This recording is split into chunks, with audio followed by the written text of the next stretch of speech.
Thank you so much, Willie. We are so pleased that you included us in the book festival this year. I say I am, and I am so grateful to everybody, all of the panelists and the authors who are joining us today.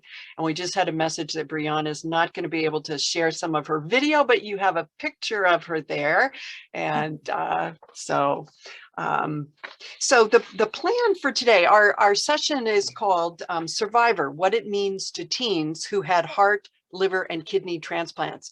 And so it's going to be a combination reading and discussion, so that for many of you know this, but some of you who are joining us, that will be reading from the book, Voices of Teenage Transplant Survivors, Miracle-like. And I'll start off reading a chapter there, and then I'm going to ask probably about 10 of the former teenagers, now young adults, to read some of their work. And then we're going to be joined by Pam Grant. And Pam Grant was the pediatric renal social worker at the University Transplant Service program. And she helped me set up the poetry workshops and knows many of you. And so she'll be reading her afterward. And then after that, I'm going to ask some questions to some of the authors and probably some of the participants as well. I know that Braden is joining us, and we also have some other people I know that wanted to welcome Susan Krantz, who's listening in, and she's the mother of Heather Krantz. And I know some of you who were at camp the first couple years probably remembered Heather. She had been a heart transplant patient and survivor. So we're very pleased. And Susan helped start the youth transplant camp where the poetry was written. Just as I'm going to start out reading the first chapter, because I think it gives a little bit of background for everybody's poems, and for those people who are not as familiar with the youth transplant camp that was sponsored, that continues to be sponsored by the National Kidney Foundation of Utah and Idaho, and is open to children and adolescents who have had not only kidney transplant, heart, liver, pancreas, and for some people, combinations of those. And then we will at the end open it up to a question and answer from anybody listening in. And we do have permission to go over an hour, as Anthony had pointed out when we were doing some planning here, that I have an ambitious schedule here, as always. And so we can go beyond. Willie has graciously allowed us to do that. I will, So I will start by reading the first chapter of the book, and it's called Hello, My Name Is. Pimp Daddy. I saved that name tag from the first day of the first year we met for poetry. At the time, it seemed humorous and offbeat, yet endearing, much like the teenagers themselves. Sprawled on sofas, slouched over chairs, flat on their stomachs under the pool table with feet kicked up, they were trying to be cool. The older teens wore sequin tank tops and muscle shirts, basketball jerseys and baseball caps askew. The younger ones had rainbows or school names spanning the fronts of their clean t-shirts. They were more likely to wear the Hawaiian hats given out early that day at camp registration and carry matching tote bags with water bottles. Wisps of hair stuck to everyone's forehead, though. Even though we'd been given permission to meet in the air-conditioned lounge on a mid-July afternoon in Utah, the temperature still strayed to the top of the thermostat. I handed out felt-tipped pens and name tags, wishing, as I looked out over the mass of arms and legs constantly in motion, that I had some cooler-looking labels. All I could find were standard blank squares rimmed with curving red lines. Boring. And probably not the best way to introduce teens to poetry writing. I wanted to convince them that poetry could be as exciting as horseback riding, as pleasurable as swimming. But these kids were polite.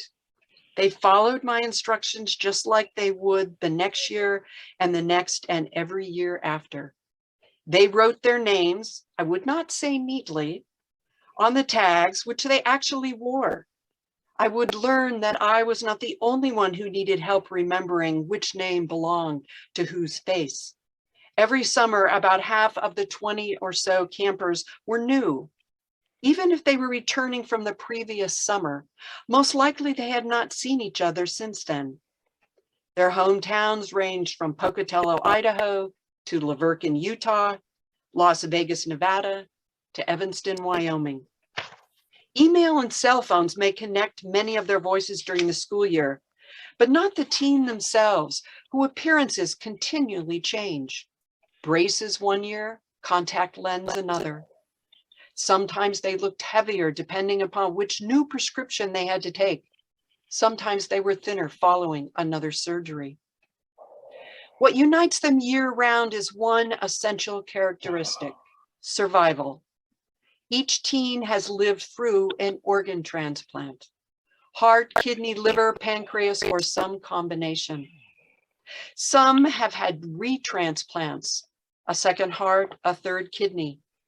One of the older girls who had a liver transplant at a toddler's on the waiting list for a new kidney. But survival for these teens means more than living through a medical procedure that, although relatively commonplace, remains dramatic. As one pharmacist explained to me, a transplant is a 4-hour surgery, but it's followed by a lifetime of medications. Post-transplant patients are living longer thanks to improved drugs that prevent their bodies from rejecting the new organs. But the immunosuppressants can have serious side effects like heart disease, cancer, and diabetes. These young patients are living with transplant disease, a new type of chronic illness. Uncertainty underscores every day. That's why I was standing in front of this particular group of campers. I've been offered an opportunity by the Utah Arts Council to teach poetry in a new project. Funded by the National Endowment for the Arts, the grant specified at-risk teens in settings outside of schools. Other poets were working at a homeless shelter, an alternative high school, and a juvenile detention center. I work at an academic medical center, so I immediately thought of pediatric patients, specifically those with kidney disease. Years ago, I had worked with renal patients who designed Christmas cards for the hospital. Frosty the Snowman on dialysis, 5-year-old Shelby's drawing that was featured on the Today Show, is framed on my office wall. And I just take a moment to add, in fact, that's the picture right there. When I contacted Pamela Grant, a good friend who was a hospital's renal pediatric social worker, she suggested the Youth Transplant Camp. Although sponsored by the National Kidney Foundation of Utah and Idaho, the camp is open to children who've received heart, liver, and pancreas transplants, as well as kidneys. Not only were they all chronically ill with transplant disease, but they shared certain characteristics with each other, as well as with other teens considered at risk. They've missed a lot of school. Though they weren't sloughing, they could not make it to class because of doctor's appointments, clinic visits, or hospitalizations.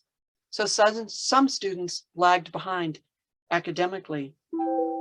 Others had developmental disabilities as a result of diseases and conditions that caused the need for transplants. Sometimes the diseases or the medications used to treat them caused the children to look different. Prednisone, a common anti-rejection drug, can cause not only weight gain, but also a redistribution of fat. Extra pounds can hang around at the back of the neck, not the stomach. Other medications can cause facial hair, devastating for adolescent girls. As a result, these teens often look different from their peers at a time when they desperately want to look the same. They may receive more sympathy than other kids considered at risk because their disease is not a result of bad judgment on their part. They're not in custody for stealing or cheating, but rarely do they receive empathy. None of their friends wants to imagine how it feels to undergo open heart surgery that leaves a scar running from sternum to stomach. No one wants to think about having someone else's heart beating in your chest.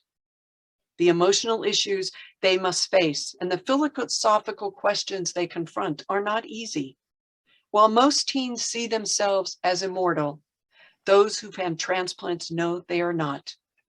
Their bodies define and control their lives in ways that even older adults do not want to admit as they age. They know their futures are not endless blank pages. Yet that is what I would be offering these teens with poetry, beginning with blank name tags. When I asked them to fill them in, they did proudly with their own names. They did not create fictional identities. In a sense, that's what many have done to survive at school, at the hospital, even at home. How honest could they be with a parent who might have donated a kidney to them? Can they admit how depressed they may feel at times? Can they talk about how isolated they may feel with a doctor or nurse, dietitian or social worker who's helping keep them alive?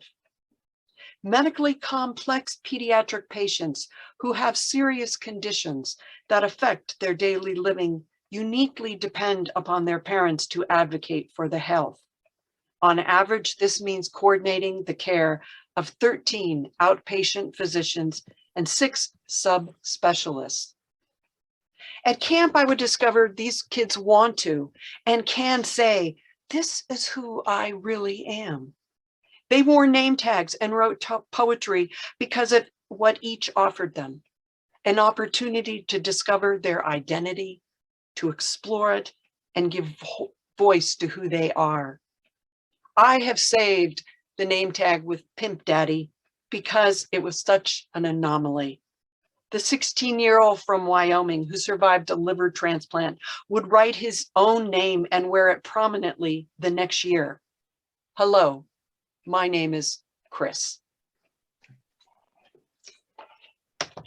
So, as I said, that many of the teens who've had transplants are dealing with something that physicians just call transplant disease, not an official name, but it does, I think, identify a chronic illness at a time when teenagers are navigating their way through adolescence. That's a tough time for any of us. Like all teens, those who've had transplants have to deal with identity, independence, body issue, sexuality, all identified as developmental tasks we all have to go through. So I'm using some of those tasks, which became themes in the poetry.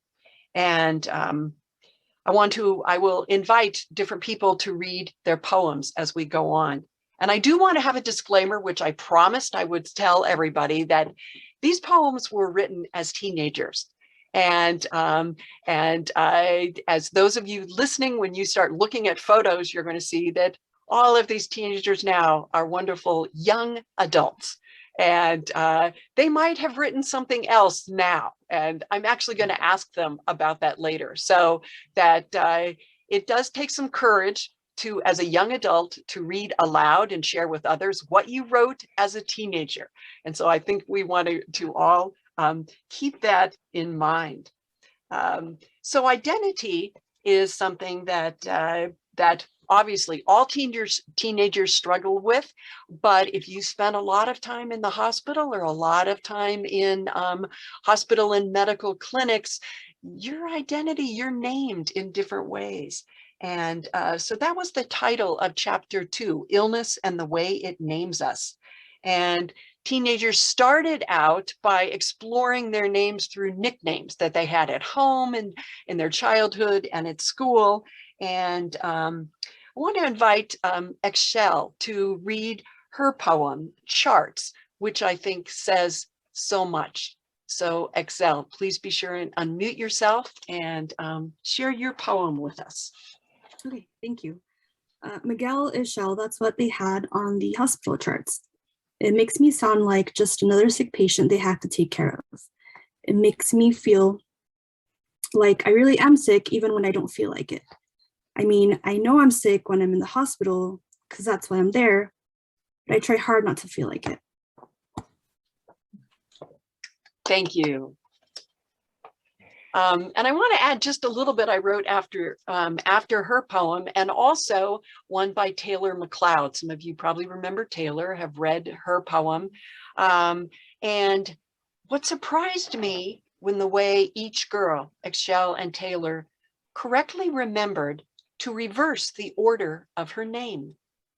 Perhaps most teens would. They're routinely placed in alphabetical order inside and out of school, where they spend most of their time when not at home. But the word inverted kept coming to my mind. Illness does not change just the direction of the lives of patients and their families. It turns them upside down. Surgery literally turns the body and the names we know ourselves by inside out. Thank you. It was a wonderful reminder. Also, as I mentioned, independence is something that that all teenagers, everybody going through that stage of life has to deal with. But as I read in the first chapter, that teenagers who have chronic illness are independent, but they're also very keenly aware of the interdependence, how they must rely on others for so many different reasons. And I want to invite Mike to read his poem. It's very short, but I think it's very powerful. And he really, I think, expresses some of that independence. So Mike, and I do want to invite, I forgot to, Excel, we can go back to you in a minute, but when each of you read, if you want to say how, what kind of transplant you had, how old you were at the time of your transplant, and then maybe how old you are now. So Excel, let's just go back just a minute so that you could fill us in on that. Okay, yeah, sure thing. So my name is Michelle. I have received 2 heart transplants now. I was 8 the first one and 23 the second one, and I am currently 28 years old. Okay, great. Thank you. Okay. And Mike. Hey, I'm Mike. I was 17 at the time. I had a kidney transplant. I recently, since then, had another transplant at the age of, 25. Oh, wow. I'm actually back on dialysis at this point. I am 36 at this time. And so I'm actually struggling at this point in my life. So it's kind of nice to have this come around. Oh, that's wonderful. Thank you. Yeah. So do you want to read what you wrote, Mike?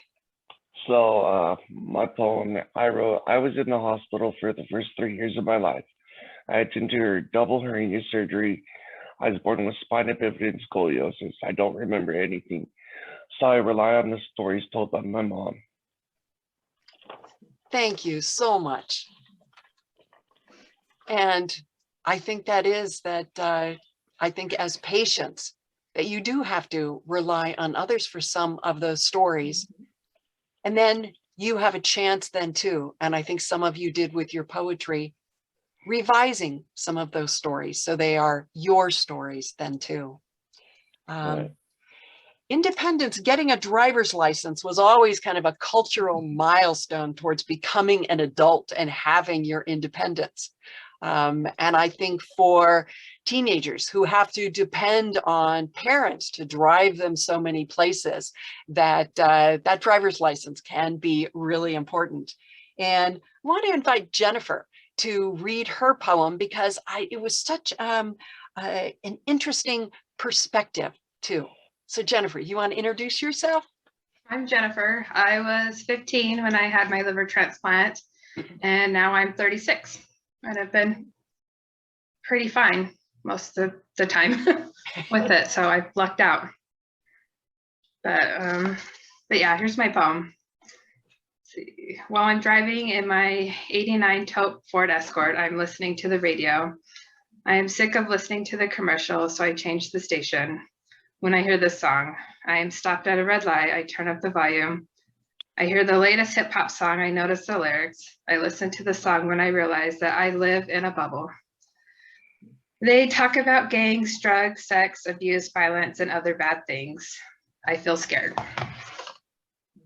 Thank you. Yeah, that I thought it was just interesting. I had said that I think Jennifer discovered that driving out of the familiarity of her neighborhood past the safety of all she had ever known into rougher sides of life, which would not be surprising.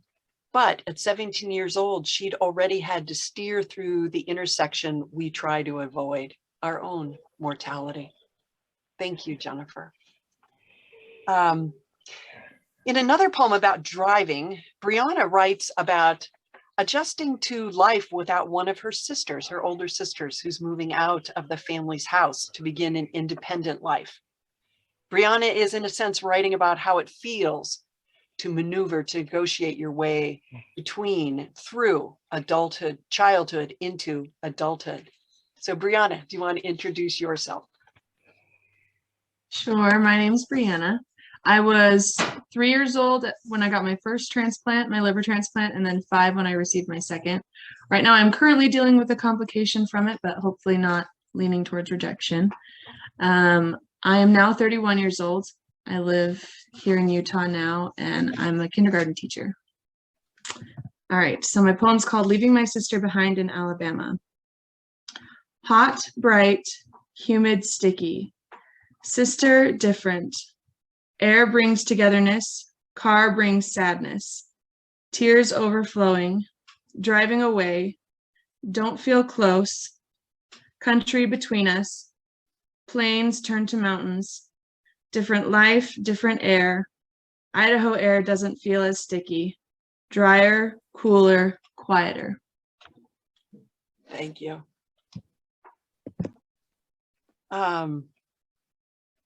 As I said, there are all sorts of different developmental tasks that all teens have to go through. But one that all of you here, that all of the teenagers and the children who attend the youth transplant camp have to deal with is mortality in the sense of organ rejection. And that's always the possibility. And Mike's had several transplants. Excel's had several transplants. I didn't realize you'd had a second heart, Excel. Brianna's hoping that what she's going through now doesn't lead to rejection. I know Anthony's had a couple transplants. And some of you others may have too. We'll talk about some of that, but there's always that chance of organ rejection. And so I'd asked you to write some poems and to put these together in a chapter called The Transplant Dream. And so I wanted to have several people ask them to read. Beginning with Laura, would you like to introduce yourself and then read yours? Yeah, hi, I'm Laura. I'm a combined kidney pancreas transplant patient. I got my transplant when I was 12 years old, and I'm 27 now, and I'm currently working as an EMT. So yeah, let's see, here's my poem. I walk down the street, the sun and horizon meet. I've taken my pills, so I can't eat food, but still I'm so hungry. I stroke my scar to find that it's gone, and I know in my heart that I'm normal and strong. So no more blood draws, but then I see a dragon. I scream and wake up, then slowly sit up and smile, almost glad my scar is back, almost. Almost, that repetition there at the end is very powerful. Thank you. Excel, would you read yours about your dream? Yes. So for mine, it is Waiting for a Heart. Is that the one? Yeah, you can read the first one there too if you want, where you had started and then you stopped if you wanted to. Okay, let me see where that one is at.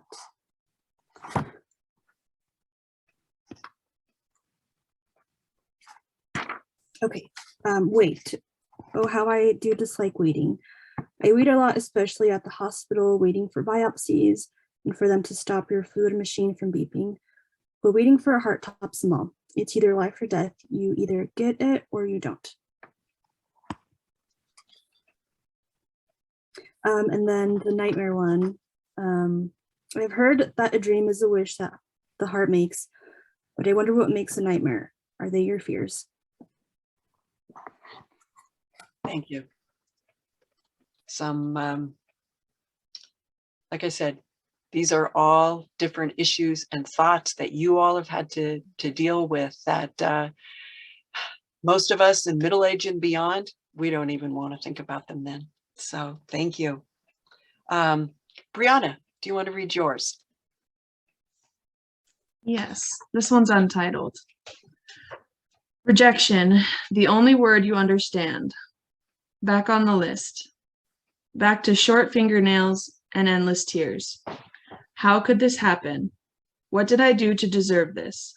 I don't. I reject this nightmare of no hope. Don't be scared, be strong. Don't lose hope. Sleep, sleep, sleep. And the repetition at the end of yours too is just wonderful. It's just very calming, and it's how you go from almost the nightmare and then to calming yourself. Very beautiful. And so some of the poems you wrote too, although I never, I don't think I ever said, okay, we're going to write on body image, but we did write about bodies. And I think that, you know, you're at camp, and you all know that you've had the transplants, and you can kind of show your bodies in ways that you did show your bodies in ways that I don't think you probably did other places, because you felt kind of comfort there. And some of that I think Jennifer captured in your poem. Do you want to read that one? Maybe this will bring back some memories from some of the activities at camp too. So it's like, I'm getting a sunburn. I'm being forgetful, not putting on any sunblock. I go out to the bleachers to watch the boys play basketball. Some have their shirts off and others are just showing off. I can feel my shoulders burning, but I keep watching. My shoulders are in pain, but I don't leave. By the end of the day, my shoulders are burnt. If I'm lucky, I'll get a tan, but probably I'll have more freckles. I never tan. And I remember on that you were unsure what to write about, and I just that you'd had like a tattoo that with little like little jewels, you know, that you had put on your, what was it, your shoulder or something. And so, and I said, well, why don't you write about that? That is just really beautiful. And then so you wrote about how you ended up getting that, I think, watching all the boys play basketball, and those were fun times. I was going to, that I'd asked Talisa, she was going to join us and read one, and I can just go and read hers, because I think it was a very different take on bodies, and I was really impressed with this. She wrote it, I think, after she'd been at camp a couple years, and she's called My Beauty Mark. My dream is and always will be to be a model. The perfect slim body, long flowing hair, skin dark and shiny. My stomach would be nicely toned while seeing the outline of a six-pack with none other but a big, beautiful scar. Consumers walking the store glance up at my picture, some confused as to why they let me in for having that thing on my stomach. To me, that so-called thing is my beauty mark, my beautiful memory of my transplant, given a second chance at life, not holding me back from fulfilling my lifelong dream. And I don't know if any of you follow to Lisa on Facebook, but she is quite beautiful and has been involved in, I think, different clothes and makeup. And so in a sense that at the time I don't know that we all were on Facebook much, but it's kind of a new shift there. But what I thought was so fascinating about her poem is that she actually saw years ahead to now we have ads that featured people with different bodies, people with different kinds of disability. But at the time when this was written, probably 13 years ago, that was just not something we ever saw. And so in a sense, I think all of you with your scars kind of can, you were pioneering in that sense when that none of us really knew about it. I'm going to skip an order here from what I had suggested and jump to scars, because scars are something that everybody at Kamp has, that everybody joining us as an author today, and some of the people listening in, everybody has a scar. And when I asked people to write about scars, that was something, it was like, I am going to write about that. And so Dwayne, why don't you introduce yourself and you can read your poem. Sure. My name is Dwayne Green, and I've had 3 liver transplants. First one in 2001 when I was 15, and the last one in 2003 when I was around 18, 19. And the thing I wanted to mention about Kamp Christopoulos was that it was pretty life-changing for me at the time, and caused me to want to be a counselor for the YTK group a year or 2 after my last transplant, and then as well as become a seasonal counselor the year after, and that was pretty interesting. So I'm very appreciative of the experience and all the people that I met there. For my poem, My Scar. My scar is my scar. It has personality. It bubbles and dances when I laugh. It slouches over and grows when my stomach's full. It tightens up and curls in when I want to show it off to the girls. It swims and feels like waves when someone tickles me. My scar has memory. It reminds me of what I looked like before I had it.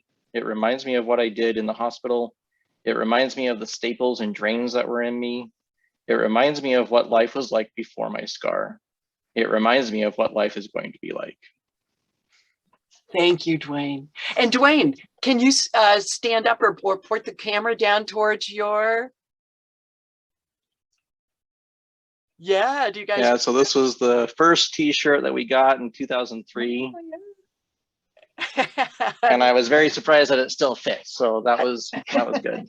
All right. Yes. And all right, let's see. Amber, would you read your poem about your scar? Sure. And by the way, Dwayne, I have that shirt was going to wear it, but not in a good condition. Means you've worn it a lot. Be sure and introduce yourself, Amber. I'm Amber. I was 10 when I had my kidney transplant in 98. I'm doing rather well, and I'm now 34. Great.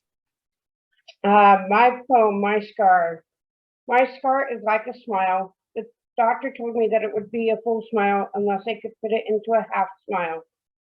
My scar is like a moon because the moon gets to be full sometimes, and then other times it's a half moon.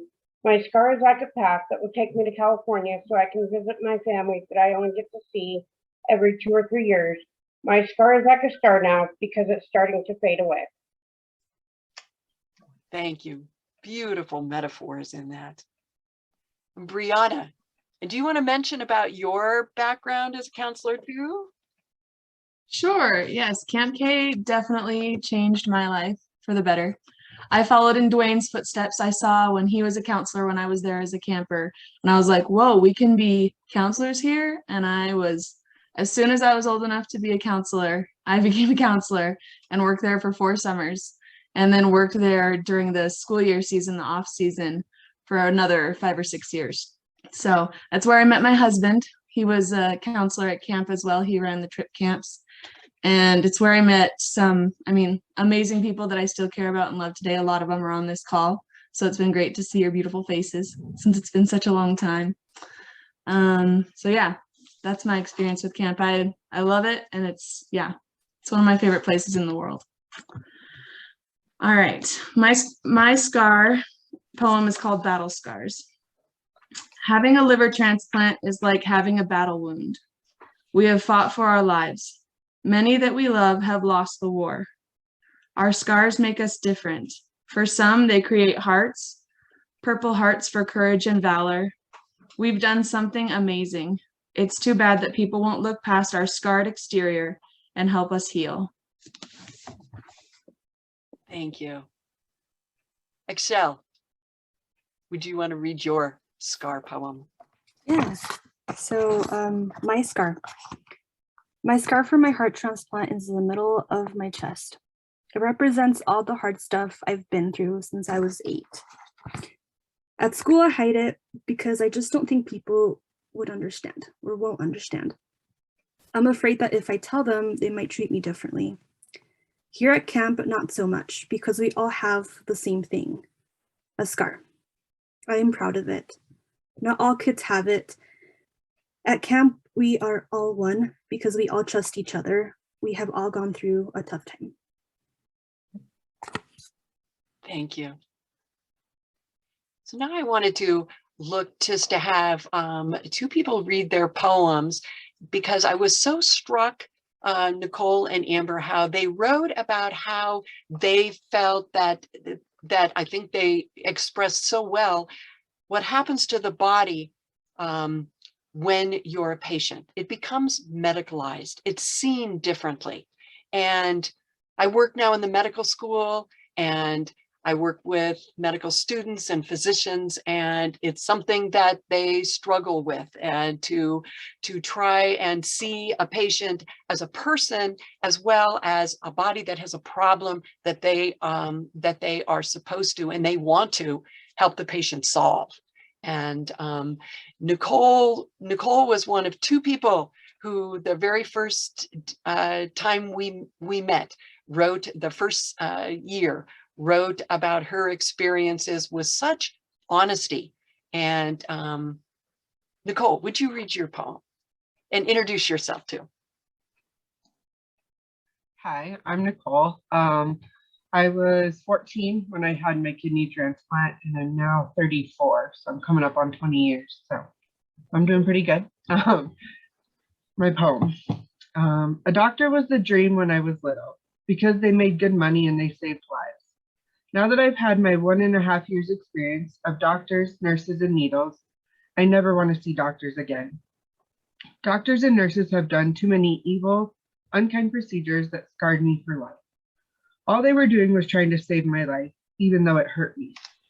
Sometimes the doctors and nurses were very caring and chose to do a different procedure that was less painful. Thank you, Nicole. And in the book, I tell about how I shared that with different groups, but there was one young physician, a resident, who was so upset after hearing that, and talked to him. And what it turned out is that Nicole's poem reminded him of a patient, a young patient that he was caring for at the time. And he just didn't really know what to do, how he could help her. And once he realized some of that, I think it really changed him. And he later won an award from students for his compassionate care. And I like to think that, Nicole, what you wrote was life-changing for him. Thank you. Amber. Okay, please, no more. I survived so many things, I don't think I could survive anything else. I survived biopsies, at least 20 of them, if I can remember right. Every time they rush me down here, they want to biopsy me. It's like, please, no more biopsies. This too is another poem that has been so powerful when I have shared your poetry with all sorts of audiences, but especially physicians and medical students.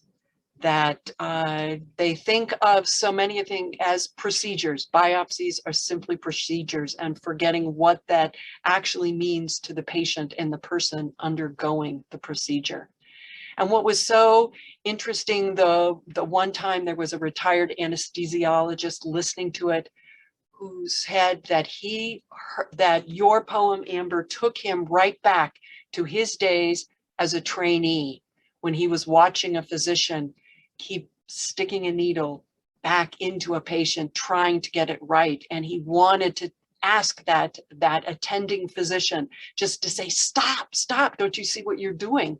But because of the hierarchy in medicine, he was at the lower end of that ladder and couldn't say anything. But he heard that, and it just, which to me is so wonderful, with all of your poetry, and why it resonates with so many people, is that they can hear your voice, and when they hear it, your words resonate in their body, and that the I in the poem, in Amber's poem, doesn't become just stay the I, it becomes we, it becomes all of us. And then that helps us become more empathetic and more compassionate people. And that, I think, is something that you all experienced at YTK, and your poetry then allows all of us as listeners and readers to enter into your experiences and empathize. And Anthony captured that in his poem that he wrote about Kamp. And Anthony, you want to introduce yourself? And you also were a counselor too, right? That's right. I was a counselor in 2008, right out of high school. In fact, I had to drive back to high school in the middle of our training as a counselor to attend my graduation. I was a kidney transplant recipient when I was 15. My poem, the poems are busy being read, clapping, and strings of friendship, clapping, are being thread. Somebody to help those who can't read, clapping. The first clapping timer to the old timer, clapping. All are being touched. All are bound, clapping, by the fire of love and hope. Hope for, clapping, a new day where we'll be together. Having fun and clapping, always sharing. Love for each other and our lives' experiences, clapping. I don't think any of us would trade our medical conditions. Clapping, clapping, clapping, clapping, clapping.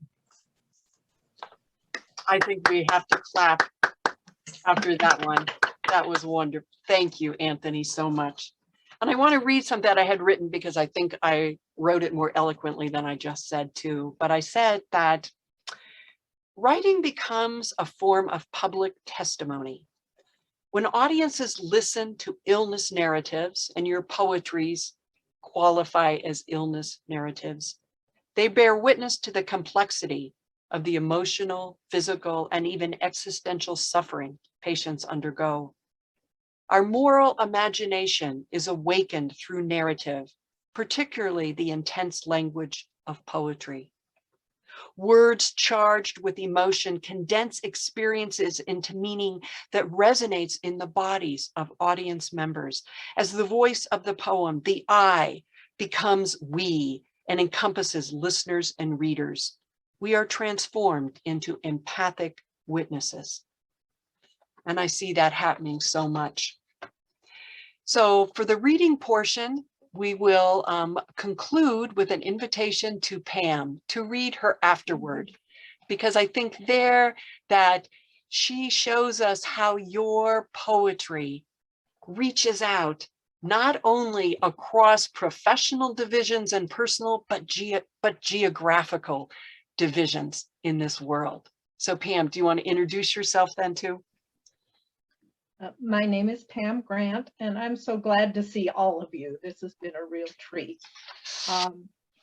I worked as the kidney disease social worker at the University of Utah and at Primary Children's for 34 years. So I've been retired for about 8 years, and I still miss everyone, and I miss every part of that experience. It was really a highlight for my lifetime. And I had an experience that Susan was talking about.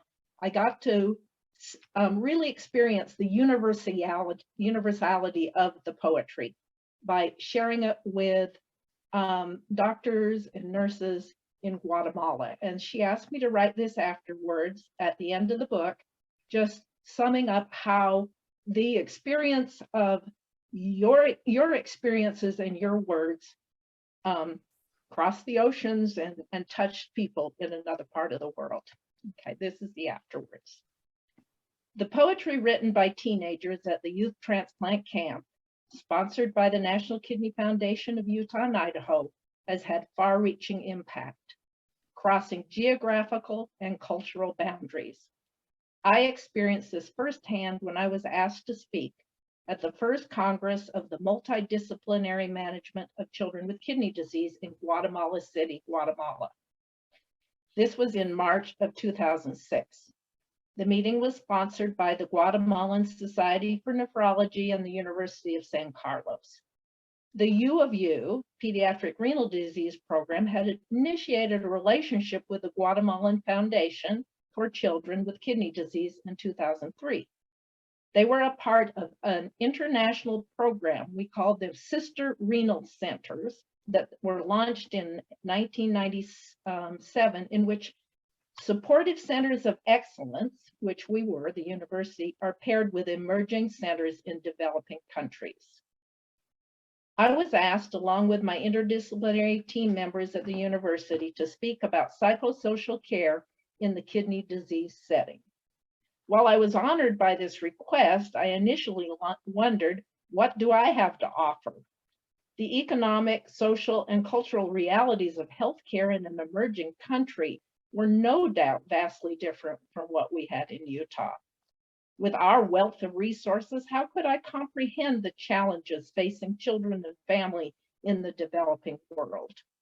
I understood that in Guatemala, 57% of the 12 million inhabitants lived below the poverty line, represented by an income of $1 a day. Only 1 in 5 Guatemalans lived in extreme poverty, with 50% of the children suffering from chronic malnutrition.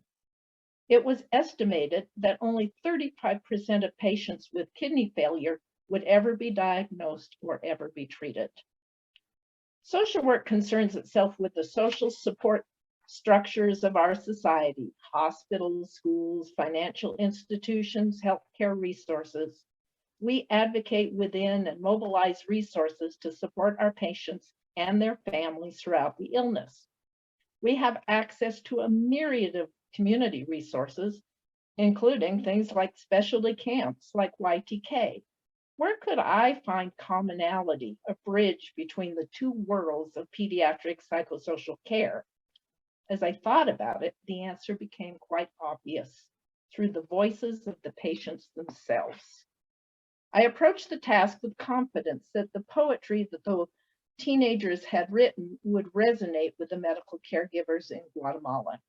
After all, Susan and I have presented the poetry many times to transplant professionals at local and national conferences here.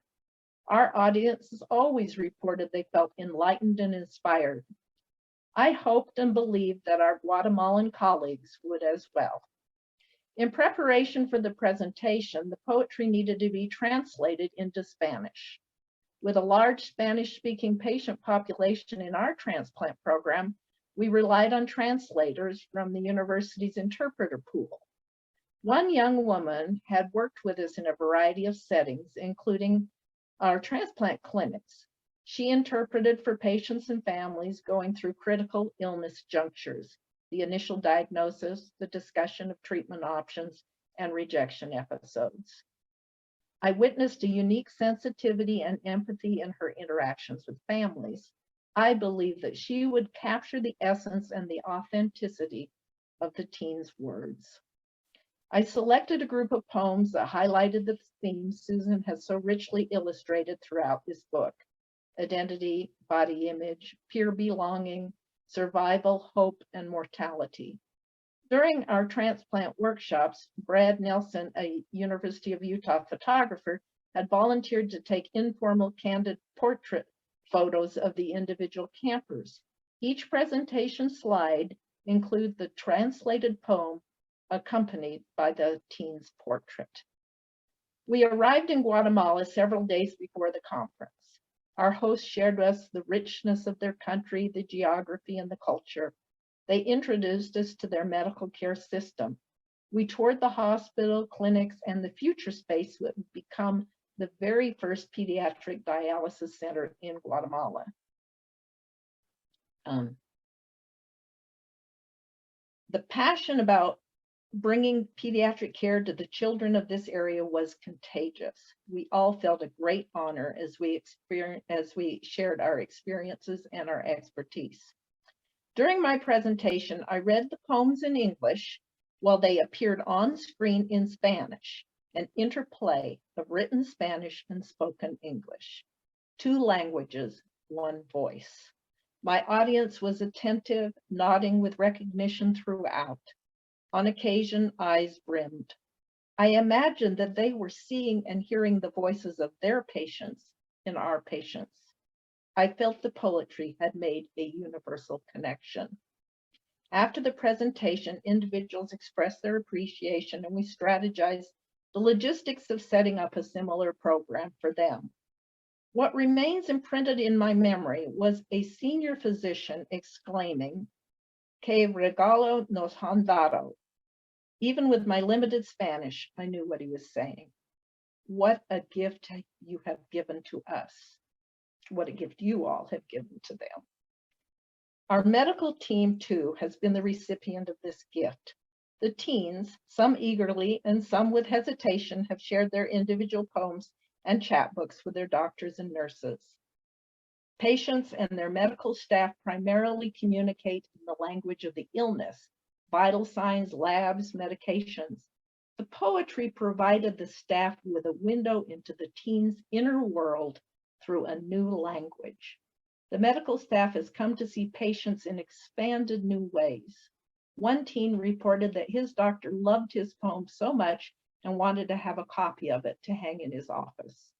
When the teens shared their poetry, I suspect that they felt newly seen. For me, participating in YTK poetry workshops has truly been a gift, one of the highlights of my 30-year career. As a clinical social worker, I spent many hours with our patients in hospital waiting rooms, at the bedside, on dialysis, in clinics, in school, and at camp. Through these shared experiences, I developed a clinical grasp of their unique struggles and needs. The intimacy that the art of poetry reveals has further deepened my understanding and had informed my work. Perhaps the greatest gift of the poetry workshops is what the teens have gifted to themselves: courage, introspection, shared intimacy, and peer connection through the honest expression of a common struggle.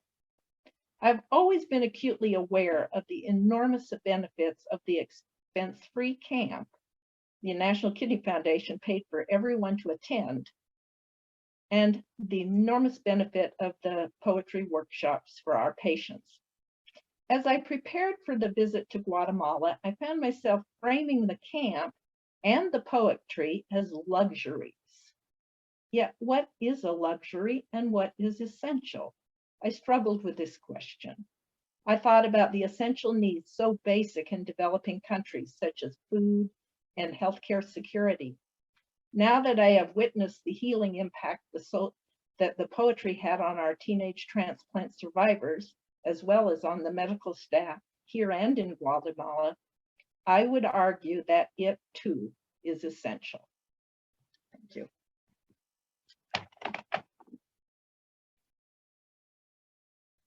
I'm muted. Thank you, Pam, so much. So this portion, I wanted to ask a few questions for all of you, and then we can open it to any questions that any of the audience members have too. But I know 4 of you are involved in healthcare professionally in many different ways. So I wanted to ask you about that. Nicole, I know you're a social worker. Excel, you're considering going into being maybe a nurse practitioner. Laura, you're an EMT considering medical school, and Anthony, you're a healthcare administrator. So I was curious about this, and if you all would like to say something about how did your patient experiences influence these career choices, which I assume they probably did, but you can all unmute yourself, and who wants to address that first? Anthony? I'm happy to hop in here and blame my now wife entirely for this. When I was looking at college degrees available in my undergrad, she said to me, we were friends back then, she said to me, how about healthcare administration? You have a lot of experience in healthcare. And so I said, okay, why not? I can always change it later. And now I run nursing homes because I never got around to changing it. And it's a very beneficial career choice, although I would say it's on the other end of the age spectrum from the side that I was a patient on.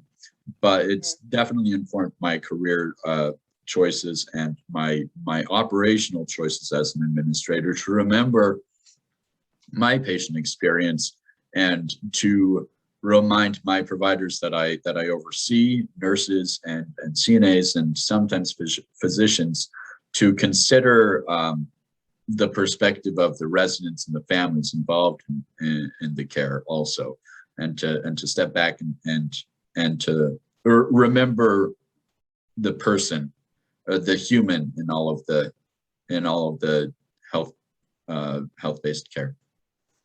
Even though the age is different, Anthony, when you brought up about the families, that's got to be something that's very similar, because for pediatric patients, and it's not just the patient, but it's the family. And at the other end of the life spectrum, when you're dealing with people in nursing homes, you're working with families too then, right?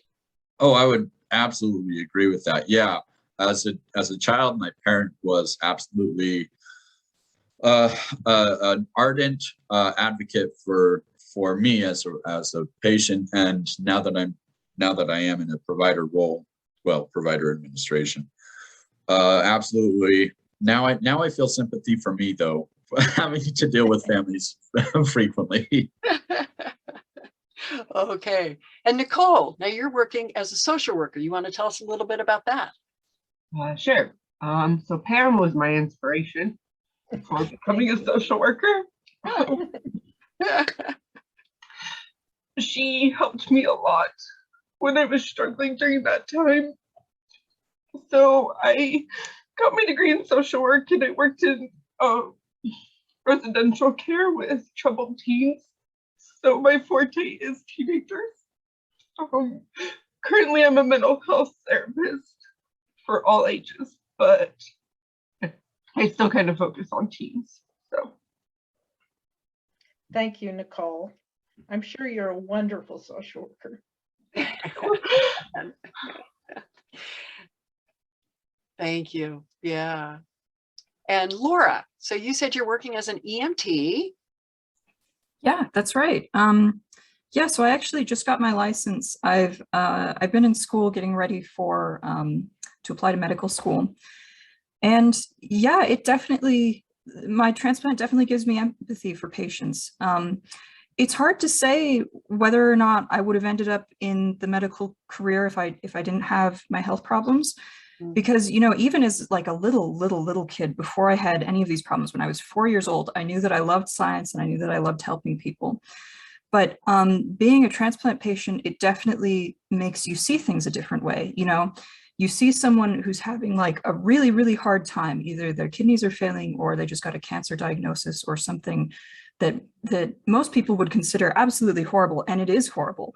But when you see it from the patient's perspective, you realize that this is just your day-to-day life now. There's no use sort of just feeling sorry for yourself and crying. It's like, you aren't even surprised by the hardship anymore. You just work through it. And that's something that I think a lot of people wouldn't understand if you hadn't gone through a really difficult health problem. So yeah, absolutely. I think it's made me a better EMT, and I hope that it'll make me a better doctor someday. All right. Well, best of luck on your medical school applications there too. Thank you. So, Excel, I remember that we ran into each other many years ago on the University of Utah campus, and I think you were a nursing student. But my guess is when you said you had a second heart transplant, that might have changed things a bit. Yeah, so I was recently diagnosed with PTSD, and I think that was strongly due to the second transplant and how hard that one was. I still want to go into healthcare though, so I am getting my bachelor's in psychology, and I want to apply to physician assistant school, so PA school, to work specifically with cardiac pediatric patients. And I think my reasoning for that is when I was little, going through what I had to go through at 8 years old, I never saw a nurse or a doctor with a scar like mine, and I never knew what the future would hold. And with my family as well, I wanted someone to give them strength. I wanted someone that they could ask questions that had gone through a similar thing. And when that wasn't available, I felt sorry for my parents that I couldn't do more to provide them strength because I was working with, you know, the hospitals and the pain and the surgeries. But I want to be able to be there for families and have them ask me questions, and have me give them some sort of strength and reassurance that, hey, your child is suffering now, but look what they can be, look what they can do. So I want to be that form of strength for families and just for the cardiac patients to see my scar and say, hey, like I can do something, I will get through this. And so that was mainly what I want to do, and I'm really passionate about it. So hopefully I can get there slowly but surely. I hope I can do that. Wow. Yes, I bet you can too. So that's interesting about PTSD, because that's a term that was not used a lot with patients when you were all younger, as far as I know. And Pam, correct me if I'm wrong on that, but I think that has only been in the last years, yes. That yeah. It's been identified. So for some of you guys, do you think that did you go through some PTSD? Definitely. Yeah. Absolutely. I'd like to say something more to mine. Sorry, I got a little emotional. It's a little hard to talk about that, but I had a couple opportunities where Cindy Terrell, the nutritionist for the transplant, she reached out to me, and I spoke to a few teenage girls who were dealing with transplants and like wondering what life was like after transplant. And I reached out, I met with them in person and like talked with them and had conversations about like what their future can hold, and like because they were really unsure of what it looked like Excel was talking about, like, and so that was really cool opportunity for me. And so when I did originally go into social work, like I want to work with like pediatric, like the dialysis or the transplant patients. Like that is my goal one day. I'm just working my way there. So, but eventually I hope to end up there, because like Excel said, like I really want to be able to be someone that they can like understands what they're going through in a way. So. Yeah. Mike, you started to say something about the PTSD. Yeah, I struggle with PTSD really bad. It actually stems from a car accident that I got in a few months after my second transplant. I was headed home from I was released from the hospital. I went and coached my Little League football game. I was driving home and went into AFib and pulmonary hypertension and passed out. And I actually could have passed away from it. The car engine almost came all the way into the cockpit of the car. So I've been dealing with that a lot. As well, there was a medication I was on for transplant that has actually deteriorated my my bone marrow to only functioning at 30%. So and I've also had a brain tumor removed from the left side of my head, and I have paralyzed vocal cords on the left side at this time. So I'm dealing with a lot. I'm on medication, you know, not all the time does it help, but I noticed that for me, music and being around people that understand what you're going through can actually bring you up. It really has to do with putting yourself around the people that are going to bring you up instead of bringing you down. You have to find self for your time, find time for yourself as well. Yeah. To be able to decompress and kind of decompartmentalize is a sense. So in my way also, I don't really think I brought it up. I might have brought it up a long time ago to Pam, but it's sort of like we live a double life. On the outside, we look fine, but on the inside, we're crushed. We're kind of beaten down and whatnot. So around certain people, you act differently because you don't want them to really. It's not like you want sympathy from them, but you want them to understand what you're going through. You know what I mean? Yeah. And I think Kamp really kind of gave you a group like that, right? Yeah, Kamp gave us that where we could be ourselves, and Yeah.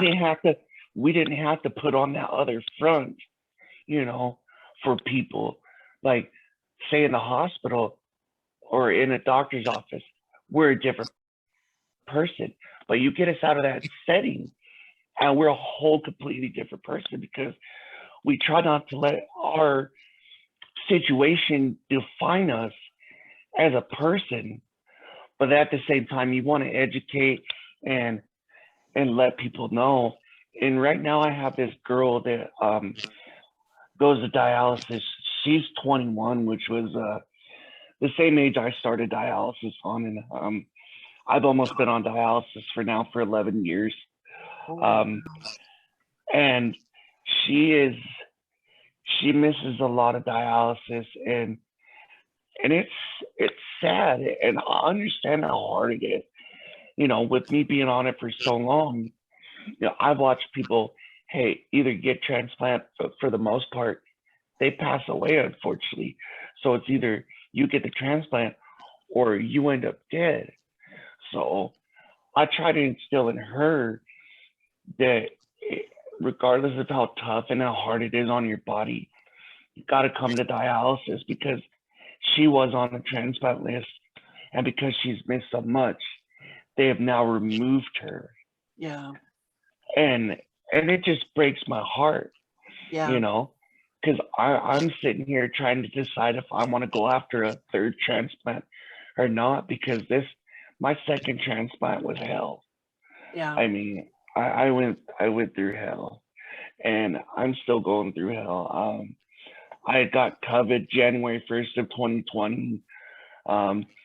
That same year, and I felt like I was going to die that same year in September. August and September, I lost my second kidney completely. And it was just really rough on me. And so I'm not sure what I'm doing anymore. I've kind of lost my way and lost my sense of purpose. Yeah. I'm really sorry to hear that, Mike. Yeah. Yeah. But I think, you know, I see a lot of heads nodding here too. And one of the people listening is Susan Krantz, who helped found the Kamp. And as I said earlier, I think some of you probably knew her daughter, Heather. And Susan, I brought you in if you wanted to make any kind of comments here, because you and I talked, and I know you had mentioned about PTSD, and that was something that when everyone was much younger was not recognized. Right. I don't know if you can hear me. Yes, we can hear you. Yeah. I can't see me on the screen, so I don't even know if I'm here. We have a But- photo of you, so that's, yeah. Oh, okay. So first of all, I wanted to really shout out to Anthony, Dwayne, and Brianna, because they came from what I remember the first year, and I remember them so very well. I started the camp. I started doing some investigation on a camp because my daughter had PTSD. And I approached the National Kidney Foundation and proposed this idea to them. And they were so wonderful about helping me get this started. And I was really only involved for the first 2 or 3 years, hoping that Heather would actually benefit from the camp. And I have pictures of all you people, and I'm so happy to see how well you're doing and how well you have embraced this camp. And Heather did suffer from PTSD, and she actually wrote her own book before she passed away in 2008. And I think the writing really helped her understand her life. And I know how hard it is, and I sympathize with Mike and Excel, and I know every one of you suffer from this. We tried to talk to the doctors at the time that she was diagnosed with PTSD, and they would not accept that diagnosis. They just thought she was non-cooperative and belligerent, whereas she would draw pictures of her in a prison uniform on a cart cath table and had nightmares of doctors crawling in through the windows to drag her out. And so she had, you know, authority issues as well. And she passed away from cancer in 2008. And it's just been 13 years this past Monday. And so she's on my mind. But I love to see every one of your faces and how wonderful you're doing and trying so very hard. And I just wanted to let you know that even though she went to the camp for 1 day or 2 days, that you impacted her, and she really appreciated your friendship at the time. So it served its purpose, but I'm so glad that it continues on. So thank you very much for allowing me to share yours with you, and for you to share your stories with me. It just does my heart good. Thank you, Susan. Thank you so much. Yes, we're so glad you could join us all. And I had a couple other questions, but I would love to hear. So these are some challenges. How about some of your successes too that you might want to share, that since the book has come out too? Yeah, really quick. I just wanted to say, I've got to get going. I got to go to work, but I just wanted to say thank you so much for holding this. I love you all. It's wonderful to see you guys again, and I wish you all the best in the future. Okay, well, it is getting late. So, but thank you, Laura. And I do want to say that, you know, when COVID lets up a little bit more, I think we should have a reunion in person and actually listening to everybody. If we could even do it at the camp sometime, where you even had a chance to be there for some of, you know, the younger people, and they could see that, yeah, look what we have done and what you can do. I love that idea. Yeah. So I do have kind of a question. Sorry to butt in. If and when the camp gets back going, I would like to become a counselor as well. okay, well, we'll pass that on, Mike. So I am in touch with the Kidney Foundation, and I will let them know. And last year they tried to have it. It could only be offered on a day camp basis. They weren't allowed to have people stay over, and they only had, I think, 2 people sign up or so, because it was a lot of driving that was required then for patients and well, families. So it wasn't held, but I think they're keeping fingers crossed that next summer we'll be able to do it. But what else? I mean, it is a chance you all are here together. What would you like to ask and to say to each other? Or your what you might like to celebrate. And I'm just happy to see everyone and know that everyone's doing good and progressing in their life. I wish I could say the same about me, but I'm kind of stuck in a rut, unfortunately. A lot of my time has been spent coaching, actually, kids in football and basketball. So that's one thing I'm trying to focus getting on back in.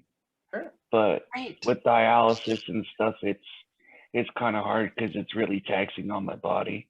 Yeah, yeah. That's great though, to have you working with the kids. And Jennifer, you want to say anything about your family? Yes. So I've got 3 kids now. My oldest is 13, my middle child is 10, and my youngest is 7. And I'm home with them for the most part, and then I will work part-time doing hair. But it's going good. I've been very lucky with my liver. When I go into my yearly checkups, I exclaim that I'm boring because my labs stay pretty normal, and Wonderful. But I'm good. I'm proud of where I'm at now, and I had so much fun at camp, and it's always good to see that other people have had the same experiences, you know, and it's kind of hard to see other people struggle too, you know, but yeah. Both. I guess I wanted to just say, camp, I mean, what has been transformational for me, because before I came that very first summer that camp was held, I was a pretty quiet kid, pretty reserved, and felt really different and just not accepted at all, and was teased quite a bit about my scar, which I know a lot of us can relate to. Oh, yeah. And camp was definitely the one place for years that I could be myself. So I'm just so grateful to see all of you, because you remind me of a time in my life where I wasn't the weird one anymore. I was popular, and that had never happened before, and it hasn't happened since.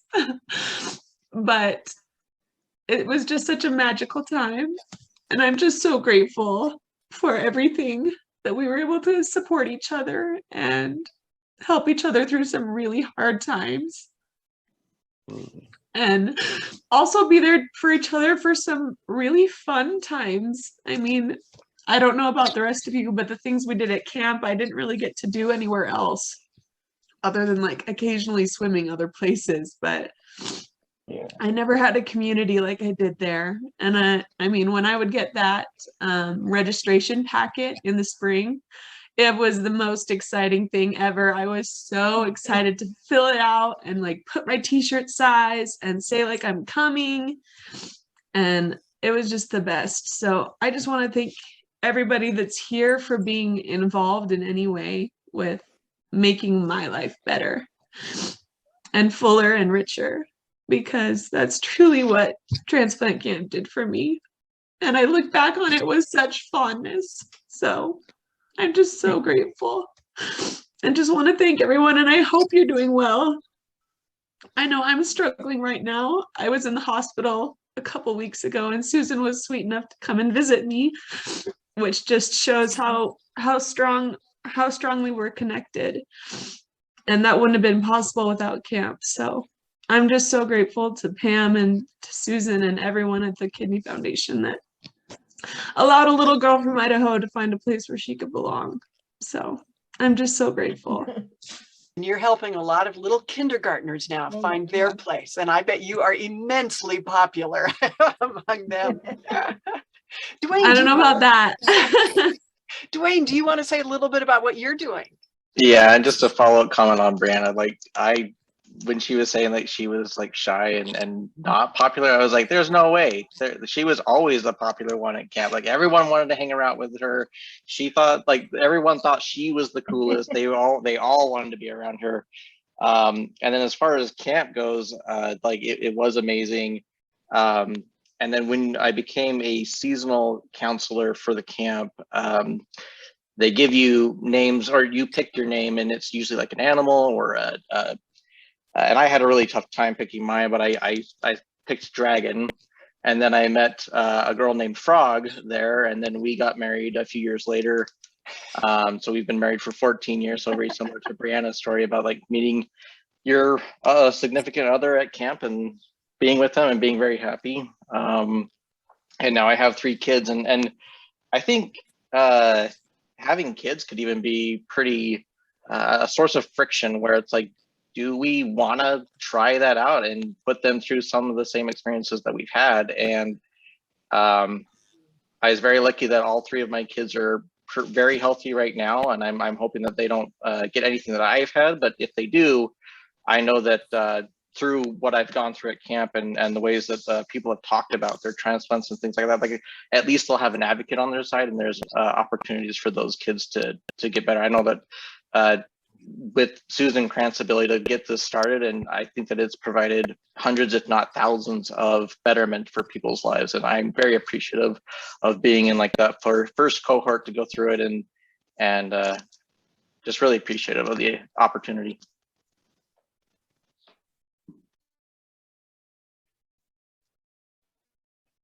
You all really were the first cohort of pediatric transplant patients. And, you know, and everything that you have gone through, all these problems and retransplants and, you know, second and third times, a lot of that's because of some of the drugs and the different procedures they were experimenting with, and they're learning now so that it's easier. And yeah. Well, we are getting close to an hour and a half, which is a long time, but you know, I'm sure short once we start seeing each other too. It seems like it goes quickly. Did anybody else want to say anything? You don't have to. I don't want to put anybody on the spot, but if anybody wanted to say anything, I don't want to. So Susan? Yes. I just kind of wanted to follow up with everybody. It is good to see everyone, Miss Kamp. I mentioned to you the other night how well I've been doing. For the last 10 years, insurance decided to stop covering medication. So I had to make a overall decision of paying out of pocket or not taking medication.